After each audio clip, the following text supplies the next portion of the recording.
the kind of the southern tip of Sonoma Valley in the Carneros district. Known for cool climate wines such as Chardonnay and Pinot Noir. We sit between, right behind us is the Sonoma Mountain. Right here is the Sonoma Valley. Just to the east of us is the Mayacamas, which separates us from Napa. What kind of influences, I know we've got a nice breeze coming up from the bay today. Can you tell us a little bit about the breezes and the influences that they make on the grapes? Sure. Actually, today we have the wind coming from the San Pablo Bay, which is right behind us. But I would say like 85% of the time, the wind is coming from the gap that you see behind us, which is called the Petaluma Gap. It goes straight to Bodega Bay, and most of the time we have a very, very cool wind from the Bodega Bay going through there. It actually takes up some speed. So over there it's a little bit less than it is over here. So we even have stronger winds here. We have a little bit cooler climate here, and that's why Walter put the grapes here. It's like perfect terroir, perfect weather for growing Chardonnay and Pinot Noir.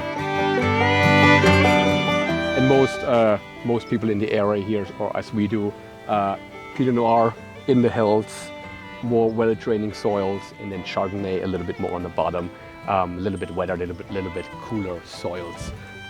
So the both varieties have different expectations. They have different liking. In Europe, you have to drive hours to get such different,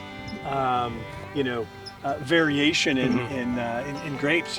From Burgundy to Bordeaux. But here it's a half hour, 40 minutes. So it's so diverse. And something we've expanded upon beyond our 40 acres of vineyard here is buying grapes from these cool. Interesting vineyards, some east facing or west facing at different elevation, different soil types, different clones, because Pinot Noir, probably more than any other grape, just really reflects where it's from, the terroir. Everybody, 99% of all vineyards here in California are irrigated. It's just too dry. But at the same time, we have to irrigate. But other than that, we have really healthy, dry climate, wind flowing through. So we really have I would say, like a really fortunate growing season here in California, besides the lack of water.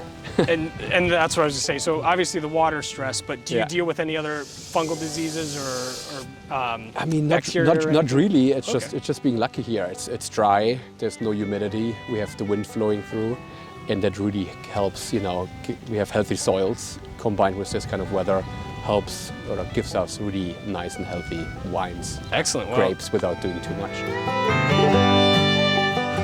We are here in one of our Pinot Noir blocks, blended to Dijon 667. One of our smaller blocks here. Now it's we're here towards the end of July. Usually at this time of the year, we'd already see a little bit of aeration, a little bit of color change. Here we see just like two little berries. Yeah, there's a few that are changing their color. Next week, we'll definitely see more purple, still a little bit of green. And you mentioned the clonal type. So that's from Burgundy, or it's a Dijon. It's a Burgundy Dijon clones. We have some Pommard. We have a Pommard clone, Pommard 4, Pommard 5. We have a Dijon 115. We have 4 different Pinot clones here on our property. Different soil types. Here we have more loam clay. We have a little bit more rock content in our steeper hills over there, and that helps us to determine which kind of clones to choose, which ones thrive best in each given terroir, wind direction, spacing, all that influence the grape wine. So Dave, we're in a pretty cool cave right now. Can you tell us a little bit about the history and where we're walking right now? Sure. We're in one of about 6,000 square feet of caves that Walter Schug built in 1990. The brand was founded in 1980. Walter was the original winemaker, Joseph Phelps. He made the first 99-point wine and a Bordeaux blend called Insignia. But we've been here since 1990. Like I say, the caves were built, with the idea of not only making wine, but also housing guests. I mean, this is how wine was made and stored in Europe. So there's our European roots and his German roots are still with us. Excellent. Anything else as far as, I know you've got a couple different rooms that branch off from these caves. What are some of those rooms like? Well, we like to bring people and show people what we do. I think when Walter built this winery, it really wasn't the idea to see a lot of visitors, but that's what's happened in the wine industry. Yeah, people expect an experience. People expect to see some high-end and all these sorts of things that entertainment is the word I'm looking for. Sure. That back in the day really wasn't part of winemaking. Back in the late 80s, early 90s, facilities were built to make wine. So we have renovated a couple areas inside of our caves. We've got a robust wine club membership.